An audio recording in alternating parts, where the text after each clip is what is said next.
Hello, good morning! Ako nga pala si Hazel, TNT dito sa Japan. Isang napakagandang umaga nga pala ngayong araw na itong kaganapan. Pasensya na kayo kung lang ako nakapag-vlog. At part 16 na nga pala tayo ngayon sa serye natin, ang kape-kape at pag-aani ng palay. Ayan, nag-exercise na nga muna ako guys para ibanat natin ang ating mga butot. Maya-maya nga nilagay ko na nga ang aking mahiwagang jacket. Actually, hindi na rin masyadong malamig dito sa Japan pero may konti pa rin naman. Kaya nagja-jacket pa rin ako dito. So, ayun nga, medyo mahirap nga ilagay ang jacket, guys. At ayun nga, binuksan ko na nga ang aking mahiwagang bintana. Ayun, guys. So, chinek ko nga kung may mga nasalanta. Sa mga nasalanta nga pala ng Baguio Tino.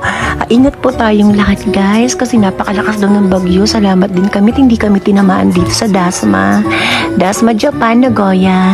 At ayun na nga, guys. Chinek ko nga muna kung may mga nasalanta. At pasalamat din ako. Itong bulaklak ko, hindi nga nasalanta. At ayun nga, guys. Sinimulan ko muna ng paglilinis dito sa bahay. Ayan, nagwalis-walis nga muna ako kasi kailangan araw-araw natin nililinis ang ating pamamahay para daw pasukin ng swerte.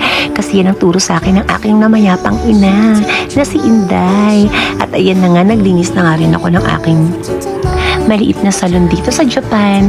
Nililinis ko muna kasi baka mamaya biglang pumasok ang customer. Ayan, tapos ini-sprayan ko pa yun ng pabango, guys.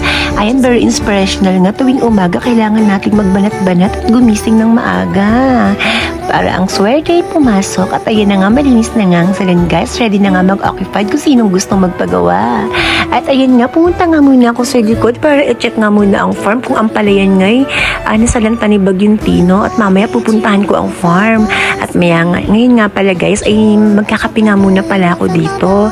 So, nagpa-apoy na nga muna ako dito sa mahiwagang chimenea. Marami nga nag-request na kung nasa na nga daw ang aking chimenea. At ayun na nga guys, nirenovate ko lang naman ang chimenea saglit. At ayun nga, niligyan ko ng konting patong at nagpa-apoy na nga ako para magkape guys. Ayan nga, inapuyan ko na nga guys. At pasalamat nga kay Hero G. At may mga kahoy nga inihanda sa Hero G para makapagluto dito. At tinawag ko na nga si Hachiko guys kasi naglalambing siya, parang gutom na siya guys. At ayan nga si Hachiko dito sa Japan. Buti hindi siya nilalamig-lamig ngayon. Sabi ko nga sa kanya, paliguan ko siya guys, pero medyo malamig kaya sa susunod na araw na lang guys. So ayan, nagpapainit na nga ako ng tubig dito sa aking mahiwagang chimenea at pumunta na nga muna ako dito sa farm para mag-harvest ng palay. Tingnan ko muna kasi yung iba parang hindi na nga masyadong mapapakinabangan dahil sa Baguio Tino guys. So wala tuloy kaming makakain ni Hero G. So ayan nga, tinanggal ko na nga ibang mga kapalayan dito guys para makain na namin at mapagiling, mapatuyo na muna. Ayan guys, dito sa Japan, napakasimple lang talaga ng buhay. Kailangan lang talaga ng sipag at diskarte. Dito sa Japan, kailangan mo huwag kang mag-aarte-arte kasi kung hindi, walang mangyayari sa buhay mo guys. Dito nga naman, kasi dito ako nakabase sa may, hindi sa Tokyo, kundi sa probinsya ng Japan guys.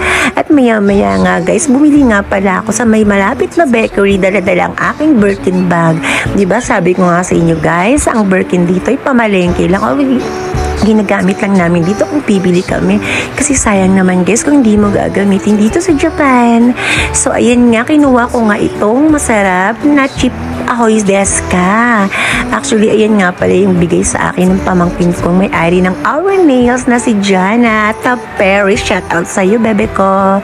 Ayan, pinadala nga pala niya sa akin yan. Galing ng Osaka, guys. Kasi ginawan ko nga siya ng hair kahapon. So, isang bullet train lang naman papunta dito sa akin. So, ayan na nga, guys. Napakasimple ng buhay ko dito sa Japan.